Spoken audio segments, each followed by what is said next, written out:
handle 1, 3, and 5 for Cauti.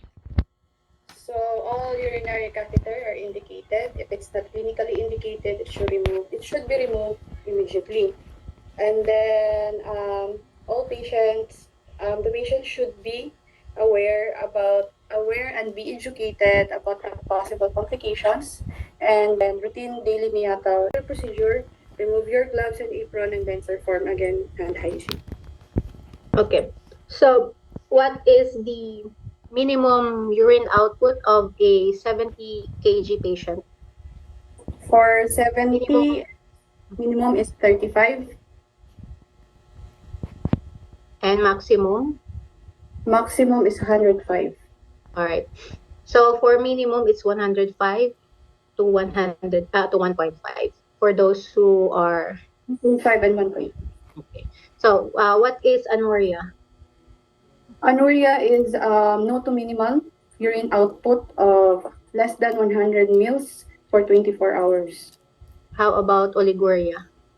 Oliguria is decreased urine output of 500 less than 500 mils for 24 hours.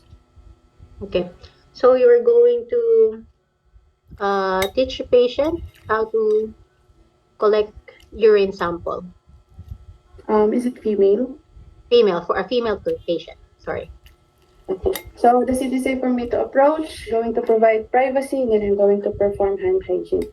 So hi, good morning. I am Karen, one of the staff nurse on duty. So can I confirm your name, date of birth as I check for your ID badge? Ito yung specimen, di ba? Sample ko lang. Ako yung specimen, i-confirm ko na lang din. Sabay ko lang. So, Hindi, actually, paano ba? Sing sa inyo. Hindi kayo nag-specimen container? Labeled. Ay, oo, labeled na siya. Hawak mo siya na labeled. At saka mo siya iaabot sa patient. And then, ilalagay, after ng mag-collect, saka mo lalagyan ng date and time of collection. Pero, hindi mo na yan magagawa doon. Anyway, sige. So, yes. Ideally, hawak mo si container, labeled container. And then, my name is Stephanie, January 1, 1960, WMRN 1345. Okay, so hi, good morning, Stephanie. So I am here to collect your urine as ordered by your doctor. So do you happen to know how to collect it? No, nurse. So don't worry, I am here to guide you through. Okay. So here is the cement container. We're going to the toilet. When you go to the toilet, first is perform hand hygiene. Hand washing. Then get the specimen container. Open the specimen container, but do not touch the inside of the container and or the lid. Okay. So here is the towelette also. You have to separate the folds of your urinary opening. Then you have to clean your urinary opening. Get a towelette. Clean first the right fold from the urinary opening up to the anal area, and then discard. Get another towelette. Clean the mid part from the urinary opening to the anal area, and then discard. Get another towelette. Clean the other fold from urinary opening to the anal area, and then discard. Then continue separating the folds and start urinating into the toilet. Then get your specimen container and bring your specimen container into the stream and catch a midstream urine. Then put it in a flat surface until half full and put it into the flat surface. Finish urinating, then secure your specimen container, and then perform hand hygiene. And give it to me for labeling. Okay, nurse, thank you. Okay, you will now do your dipstick. Okay, so I'm going to gather my materials, my lipstick, my paper towel, my urine sample, my gloves, my apron, and then my alcohol. And I do not have a yellow waste bin. Assessor, can I use a yellow waste bag? Can I use the yellow waste bin? Yes, you can use it. Okay, so I'm going to perform hand hygiene.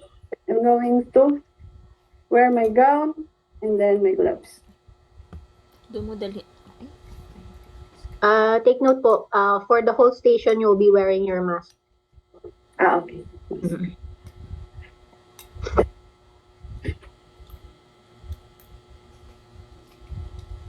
Then I'm going to get my specimen container, check the name, date of birth, MRN number. Then I'm going to check the color. So the color is clear or yellow or dark colored na lang para UTI. So this is indication of urinary tract infection, possible urinary tract infection. Then I'm going to check for the clarity. So there is a claudication and some sediments. So this is also an indication of urinary tract infection. I'm going to open the specimen container, check the odor. It's foul smelling. Also, it's an indication of urinary tract infection. Then I'm going to put it back. Then I'm going to get the urinary dipstick, check the expiration date. Expiration date is 2020. 2020. 2020. Expired na. Just say it's in date. Karen, just say it's in date. It's in date. Okay, then I'm going to get my dipstick. That's one. Making sure that I do not touch the reagent zones, then close it immediately to prevent oxidation.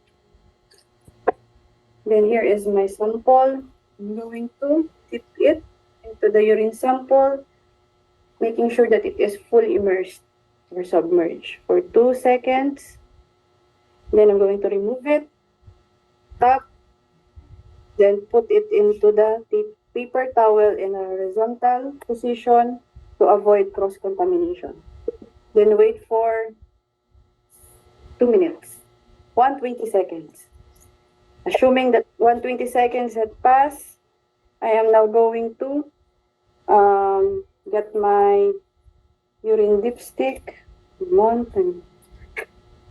Then I'm going to interpret using the urine dipstick chart. So, ganito Ganitoin ko na lang. So, for the specific gravity, it's 1.00. What's this? The leukocytes, negative. Nitrates, negative. pH is 5. Blood is negative. Protein is negative. Glucose, normal. But may ascorbic acid to. Ketones, negative. Urobilinogen, normal. Bilirubin, normal. All normal. Then I'm going to put it back into the tissue paper. Then I'm now going to discard my urine sample. The urine into the toilet, discard it into the yellow waste bin. The dipstick, discard it alongside with the paper towel to the yellow bin. Remove my gloves, my apron, discard, then perform hand hygiene, and then document everything and suggest further investigations based on the result. Okay. Sorry, hindi ko na-share yung ito. Ito yung itsura niya. Ganyan siya. Yeah. But, teka, paano ba ito i-rotate? Wait lang. Rotate ko lang siya. Nasaan na yun?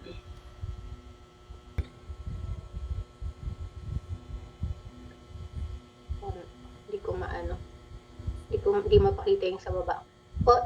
The first interpretation will be your glucose, and then bilirubin, then ketones, then specific gravity, then blood, then pH, then protein, then urobilinogen, then nitrates, then leukocyte. So from bottom to top po ang ating reading. Meron siyang white dito pa na reagent zone. Huwag nyo yung basahin. Oo, wag yun. Sa patient yun, yung white. Baka magkamali kayo. May yung white na sa pinakadulo sa patient yon. So, ang start nyo is dun sa second reagent square. So, yun po. Any questions? Si Sir, anong pangalan nito?